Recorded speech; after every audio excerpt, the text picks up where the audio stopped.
विद्यार्थी मित्रों, last video में हमने कंप्लीट द सेंटेंस में जो एक्सरसाइज देखा था उसके अंदर शोइंग रिजल्ट, तो इसमें हमने टू TOO और दूसरा हमने इनफ टू, इनका हमने उपयोग देखा था।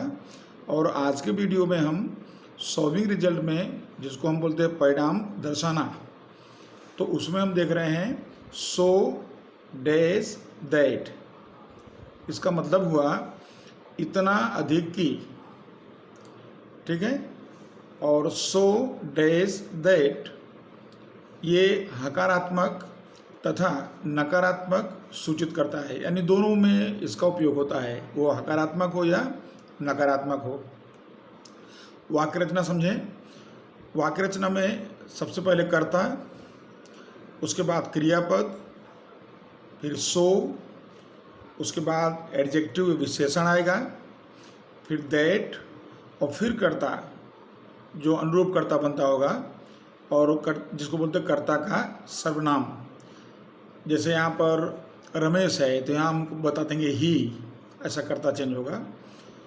तो अब ये फॉर्मेट इसका हुआ, और इसी फॉर्मेट पर से पहले हम वाक्य को समझें तो हमको कंप्लीट द सेंटेंस समझने में आसान होगा। तो देखिए सेंटेंस नंबर 1 देखिए, he is so weak that he can not walk fast. ये सेंटेंस आप देखिए।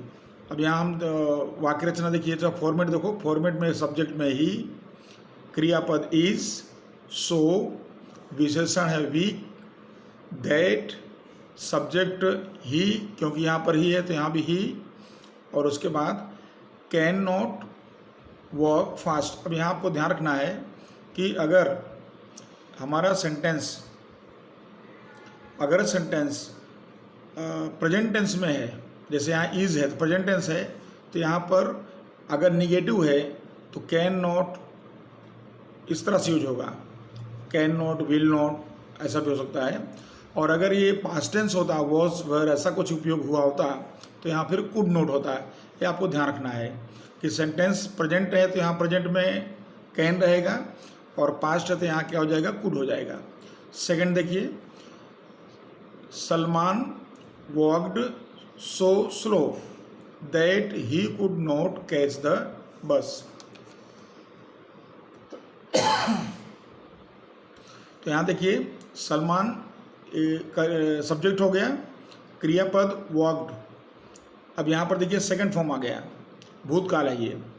उसके बाद है सो, विशेषण है स्लो, दैट, सब्जेक्ट सलमान के लिए क्या बनेगा, ही। अब यहाँ देखिए कैन के बदले क्या हो गया, कुड, और फिर नॉट कैच द बस। तो ये नेगेटिव अर्थ में इसका उपयोग हो रहा है। और एक सेंटेंस देखिए, it was so hot that we could not go out. यहाँ पर इट वॉज, तो इट सब्जेक्ट के रूप में हो गया, वॉज क्रियापद हो गया, सो हॉट विशेषण हो गया, दैट वी। अब यहाँ पर सब्जेक्ट नहीं है, यानी जिसकी हम बात कर रहे हैं वो सब्जेक्ट है, तो यहाँ सब्जेक्ट हम कुछ भी लिख सकते हैं, आई, वी, यू, ही, कोई नाम, ऐसा हम लिख सकते हैं। तो यहाँ पर ने वी लिख दिया, वी, और यहाँ वॉज है, पास्ट टेंस है, तो यहाँ कुड हो गया, not go out.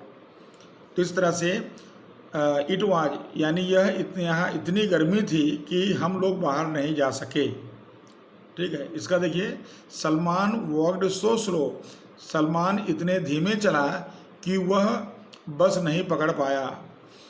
He is so weak, वह इतना कमज़ोर है कि he can not walk fast, वो तेज नहीं चल सकता है।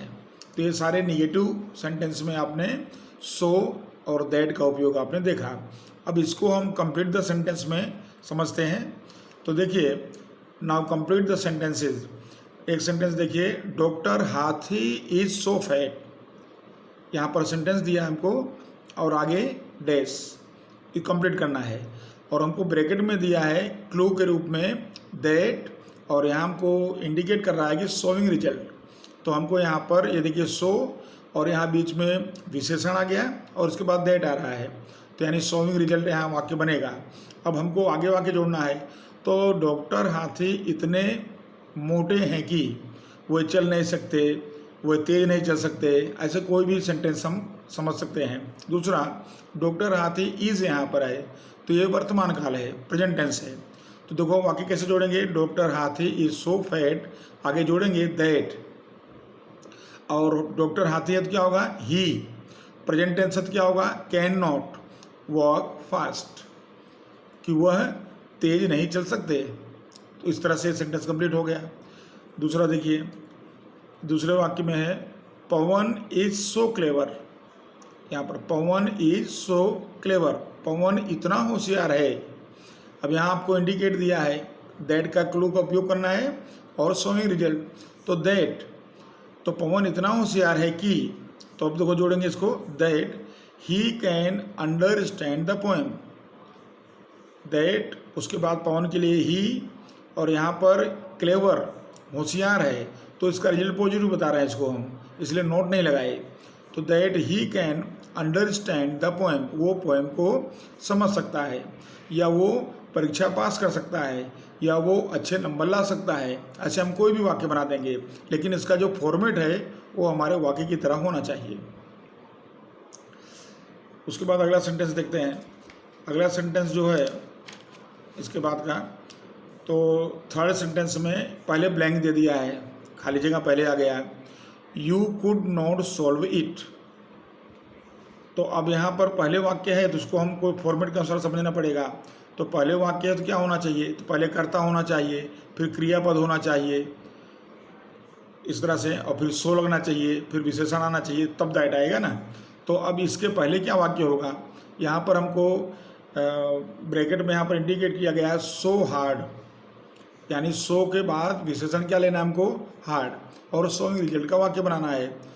तो इसका मतलब कि पोएम इतनी कठिन थी कि हम नहीं सोल्व कर पाए, या सवाल इतना कठिन था कि नहीं हम हल कर पाए, क्वेश्चन इतना कठिन था कि हम हल नहीं कर पाए, ऐसा कोई भी वाक्य बन सकता है। तो देखिए हमने इसको वाक्य की शुरुआत में लिखेंगे द सम, यहाँ कुड नॉट है तो ये भी पास्ट टेंस में होना चाहिए।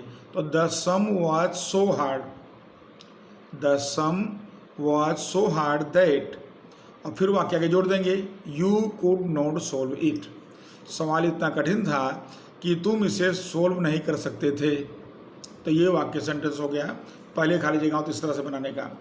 अब देखिए आगे सेंटेंस नंबर 4, राधा सेंग, सेंग यानी सिंग का पास्ट टेंस, तो राधा सेंग सो ब्यूटीफुल्ली, राधा ने इतना सुंदर गाया।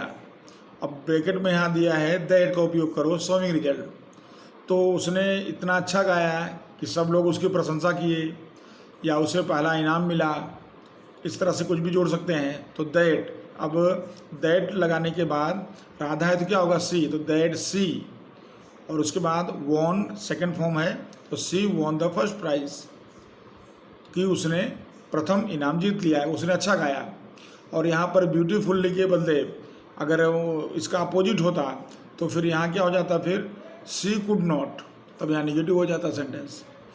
और वाक्य देखिए fifth number, this mango is so ripe, यह मैंगो इतना पका हुआ है कि, तो यहाँ पर this mango is so ripe, that को यूज़ करना है। तो ये इसको हम कोई भी खा सकता है, इसको मैं खा सकता हूँ, तुम खा सकते हो, ऐसा बोल सकते हैं। तो this mango is so ripe that, और कर्ता कुछ भी लगाएंगे क्योंकि शुरुआत में सब्जेक्ट नहीं है, तो यू लगा दिया हमने, यहाँ कुछ भी करता हो सकता है, you see he I you कुछ भी लिखो, तो यू। दूसरा प्रेजेंट टेंस है तो can not, sorry can eat it, अब यह ईट जो है मैंगो के लिए लगा दिया लास्ट में ईट, तो that you can eat it, कि तुम इसे खा सकते हो, इतना पका हुआ है। अब राइप का अपोजिट होता कच्चा, तो फिर यहाँ पर हम क्या करते हैं, you can not eat it, तुम नहीं खा सकते हो इसको। सिक्स्थ नंबर देखिए, यहाँ पहले ब्लैंक दे दिया है, दे कैन विन द मैच, उन्होंने मैच जीत लिया, या वे मैच जीत सकते हैं। अब यहाँ दिया है सो स्ट्रॉन्ग, आपको जो शोइंग रिजल्ट है उसमें सो स्ट्रॉन्ग यूज़ करना है। तो वाक्य की शुरुआत में हमको पहले सब्जेक्ट बनाना पड़ेगा। तो कौन मैच जीतेगा, खिलाड़ी जीतेगा, कोई एक व्यक्ति जीतेगा। तो देखिए द प्लेयर्स सब्जेक्ट हो गया, आर क्रियापद हो गया, और सो स्ट्रॉन्ग आपको क्लू के रूप में दिया है तो उसको लिख देंगे सो स्ट्रॉन्ग, हो गया। The players are so strong, उसके बाद आएगा दैट, तो यहाँ पर दैट शब्द लगाएंगे तो हमने यहाँ नहीं लाते, यहाँ लगा देते हैं दैट, बराबर, that the players are so strong that they can win the match. Players इतने स्ट्रॉन्ग हैं कि वो मैच जीत सकते हैं। तो ये सारे देखो निगेटिविटी नहीं, यहाँ पॉजिटिविटी आ रही है सब में। तो इस तरह से दोनों तरह से वाक्य सो दैट का उपयोग करके बन सकता है। उसके बाद हम नेक्स्ट देखते हैं। अब नेक्स्ट टॉपिक हमारे पास है वो है सच दैट। सच दैट भी रिजल्ट के रूप में यूज़ किया जाता है, शोइंग रिजल्ट में यूज़ किया जाता है। तो सच दैट में देखिए इसका मतलब होता है ऐसा कि जिसे, इस अर्थ में आता है। और सच दैट जो है ये भी हकारात्मक या नकारात्मक में इसका उपयोग कर सकते हैं या दोनों सूचित कर सकता है ये। अब इसकी वाक्य रचना देखिए जरा, थोड़ा सा चेंज हो जाएगा। कर्ता जैसे सो दैट में लगता है कर्ता, क्रियापद वही हो गया। अब यहाँ पर सच आ गया। और आपको एक चीज़ ध्यान रखना है खास कि जब सच का उपयोग करना तो एक वचन विशेषण हो तो आर्टिकल ए अथवा एन जरूर लगाना है आपको, नहीं तो वाक्य गलत हो जाएगा। अगर विशेषण एक वचन है तो उसमें आपको ए अथवा एन कंपलसरी लगाना ही है। और अगर विशेषण बहुवचन है तो कोई ज़रूरत नहीं है इसका। तो सच के बाद ए और एन कब आएगा? जब विशेषण एक वचन होगा। और उसके लिए आपको ए और एन कब यूज होता है तो आप उसके बारे में अच्छी तरह से परिचित हैं। तो कर्ता, क्रियापद, सच, और सच के बाद आर्टिकल ए अथवा एन एक वचन है तो ठीक है। उसके बाद आएगा जातिवाचक नाम और फिर आएगा दैट, सच दैट आ गया उसके बाद। और फिर परिणाम दर्शक वाक्य जो आप बनाएंगे। फॉर्मेट देखते हैं और समझ में आएगा। तो फॉर्मेट में देखिए वाक्य बनाते हैं। मिस्टर पटेल इज सब्जेक्ट हो गए और क्रियापद इज सच। अब देखिए यहाँ पर विशेषण है बिजी और जातिवाचक नाम है मैन। तो यानी कि व्यस्त व्यक्ति या बिजी मैन। तो यहाँ पर विशेषण और जातिवाचक नाम आ गया और ये एक वचन में है तो यहाँ पर आर्टिकल क्या आ गया? ए। तो mister Patel is such a busy man that, अब परिणाम दर्शक वाक्य देखिए, he has no time for useless things. उनके पास बिना मतलब के वस्तुओं के लिए समय नहीं है। यूजलेस थिंग्स, बिना मतलब की वस्तुओं के लिए उनके पास कोई समय नहीं है। तो इस तरह से ये प्रेजेंट टेंस का वाक्य इस तरह से बन गया यहाँ पर। तो वाक्य रचना में थोड़ा सा चेंज है सो और दैट से, लेकिन ये भी परिणाम दर्शक ही है। एक वाक्य और देखिए, he is such a weak person. He is such a weak person. तो यहाँ देखिए ही सब्जेक्ट हो गया, इज क्रियापद हो गया और सच जो यूज कर रहे हैं हम आर्टिकल ए आ गया। यहाँ पर विशेषण और जातिवाचक नाम पर्सन, वह एक ऐसा है। He is such a weak person, वह एक इतना कमज़ोर व्यक्ति है। That he can not walk, कि वह चल नहीं सकता है। तो इस तरह से यहाँ देखिए वाक्य रचना सो दैट से थोड़ा डिफरेंट आएगी। तो ये वाक्य रचना हो गई। अब देखते हैं इसका now complete the following sentences. अब इसका कंप्लीट कैसे करेंगे? तो इसी वाक्य रचना का उपयोग करेंगे। मिस्टर पंड्या इज सच ए, फिर डैश है, आपको ब्रैकेट में दिया है, गुड का उपयोग करना है और शोइंग रिजल्ट बताना है। तो यहाँ पर सच है तो आपको समझ जाना है कि सच दैट का उपयोग होने वाला है। तो मिस्टर पंड्या इतने अच्छे व्यक्ति हैं कि सब लोग उन्हें चाहते हैं या सब लोग उन्हें पसंद करते हैं, ऐसा कुछ हो सकता है। तो इसमें देखिए मिस्टर पंड्या इज सच अ, अब यहाँ पर गुड पर्सन, यहाँ पर जातिवाचक नाम मिस्टर पंड्या, मैन, पर्सन ऐसा लिख दिया गया। तो गुड पर्सन आगे दैट लगा दिया और रिजल्ट या परिणाम दर्शक वाक्य में एवरीबडी लाइक्स हिम, प्रत्येक व्यक्ति उन्हें चाहता है। अब एक चीज़ देखिए जरा यहाँ ध्यान से, ये प्रेजेंट टेंस है। प्रेजेंट टेंस में एवरीबडी एक वचन बताता है और एक वचन है तो सिंपल प्रेजेंट टेंस में लाइक में क्या लग गया? S, likes. अगर यहाँ बहुवचन होता तो यहाँ पर फिर लाइक होता है। ये आपको यहाँ भी देखने का, ग्रामेटिकल मिस्टेक आपको ना हो उसका खास ध्यान रखना है। तो एवरीबडी लाइक्स हिम, कि प्रत्येक व्यक्ति उन्हें चाहता है। सेकंड में देखिए, सेकंड में पहले ब्लैंक दे दिया है, दैट एवरीबडी ट्रस्ट्स हिम, कि प्रत्येक व्यक्ति उन्हें विश्वास या उनमें विश्वास करता है। ट्रस्ट में देखिए एस लगा हुआ है, तो यहाँ भी एवरीबडी है, एक वचन का सब्जेक्ट के रूप में है। अब इसमें आपको यूज करना है सच का, तो यानी शुरुआत का वाक्य नहीं है, तो लोग किस में विश्वास करेंगे? जो ईमानदार होगा, जो प्रामाणिक होगा, जो अच्छा व्यक्ति होगा। तो ऐसा हम कोई भी वाक्य आगे जोड़ सकते हैं। तो फॉर्मेट के अनुसार पहले कर्ता ढूंढते हैं, तो हमने कर्ता ढूंढा राम जी भाई, ऐसा कोई भी शब्द ले सकते हैं। यहाँ पर हमको लग रहा है कि वर्तमान काल है, तो क्रियापद वर्तमान काल में हमने क्या ले लिया? इज। तो राम जी भाई इज सच, आर्टिकल लगाया एन ऑनेस्ट मैन, ऑनेस्ट विशेषण और मैन जातिवाचक नाम हो गया। तो इस तरह से राम जी भाई is such a honest man, और आगे वाक्य जोड़ दो, दैट एवरीबडी ट्रस्ट हिम। उसके बाद है अगला वाक्य है third number, I have such a good friend, I have such good friends. अब देखिए यहाँ पर सच के बाद आर्टिकल नहीं आया, क्योंकि यहाँ पर जो आपको जातिवाचक नाम दिया है वो बहुवचन है, प्लूरल है, तो प्लूरल में आपको आर्टिकल लगाने की कोई ज़रूरत नहीं है। तो इसलिए यहाँ पर आर्टिकल ए अथवा एन कुछ नहीं आएगा। तो I have such good friends, अब ब्रैकेट में दिया है दैट, और सॉल्विंग रिजल्ट का वाक्य बनाना है। तो दैट, हमारे पास ऐसे अच्छे मित्र हैं कि जो मेरी मदद करते हैं, बराबर, या जो मेरे कभी भी काम आते हैं, जो हमेशा मेरे साथ रहते हैं, ऐसा कुछ भी लिख सकते हैं। तो आगे जोड़ेंगे वाक्य दैट, और फ्रेंड्स है तो क्या होगा? दे ऑलवेज हेल्प मी। अब देखिए यहाँ पर दे है तो यहाँ हेल्प लगेगा। अगर एक वचन होता है ही सी ऐसा, तो उसको क्या करते हैं हम? हेल्प्स, तब एक वचन में इस तरह से होता है। तो that they always help me, वही हमेशा मेरी मदद करते हैं। नंबर 4 देखिए, Baahubali is such a nice movie, Baahubali यह एक इतनी अच्छी मूवी है। अब यहाँ दिया दैट का उपयोग करना है, तो that everybody likes to watch, कि हर व्यक्ति उसे देखना चाहता है, वॉच इट। तो दैट एवरीबडी, यहाँ सब्जेक्ट कुछ भी लिख सकते हो आप, चेंज कर सकते हो अपने हिसाब से। तो इस तरह हमने इसमें चेंज नहीं लिखा, तो एवरीबडी लिख दिया।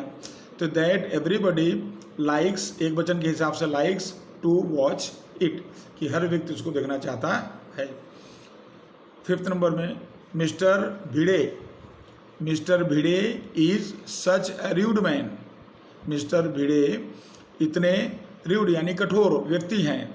दैट, अब आगे जोड़ेंगे, तो दैट, ये देखिए नोबडी लाइक्स हिम, उन्हें कोई नहीं चाहता है या उन्हें कोई पसंद नहीं कर सकता है। तो यहाँ पर नोबडी नेगेटिव, कोई नहीं उनको पसंद कर सकता है, करता है। तो यहाँ पर नोबडी लाइक्स, ये भी एक वचन का है। और एक और सेंटेंस देखिए, यहाँ पर पहले ब्लैंक दे दिया है, that all the teacher admire हर, कि सभी टीचर उसकी प्रशंसा करते हैं। अब यहाँ सच का उपयोग करना है, तो हम आगे वाक्य नहीं है, तो उसमें हमको क्या चाहिए? सब्जेक्ट। तो हमने सब्जेक्ट में लिया पलक, क्रियापद में इज लिया, क्योंकि यहाँ पर हमको एडमायर शब्द दिया है, तो एडमायर यानी वर्तमान फर्स्ट फॉर्म है, तो वर्तमान काल के हिसाब से क्रियापद इज लिया हमने, पलक इज सच। और आगे हमने आर्टिकल लगाया सच अ सिंसियर स्टूडेंट, पलक इतनी सिंसियर स्टूडेंट है कि सभी शिक्षक उसकी प्रशंसा करते हैं। तो पलक इज, देख रहे हैं ना वाक्य रचना, तो Palak is such a sincere student that all the teachers admire her. और इस तरह से आपको अब ये जो सेंटेंस हमने सॉल्विंग रिजल्ट में 2 पॉइंट बताए, एक आपको सो डैश दैट और दूसरा सच डैश दैट, तो दोनों को हमने आपको चर्चा किया, और इसको आपको वाक्य को प्रैक्टिस करना है और समझ करके फिर नए सेंटेंस भी आप अपने आप बना सकते हैं। और इस तरह से हम एक एक टॉपिक करके कंप्लीट द सेंटेंस बहुत अच्छी तरह से सीखेंगे। अभी हमने 2 वीडियोस में कंप्लीट किए, अब 3rd वीडियो में कुछ और सब्जेक्ट है, उसमें हम और भी टॉपिक इसके अंदर आगे लेंगे, जिससे आपको कंप्लीट द सेंटेंस भी अच्छी तरह से बनाना और तैयार करना समझ में आ जाए। Thank you.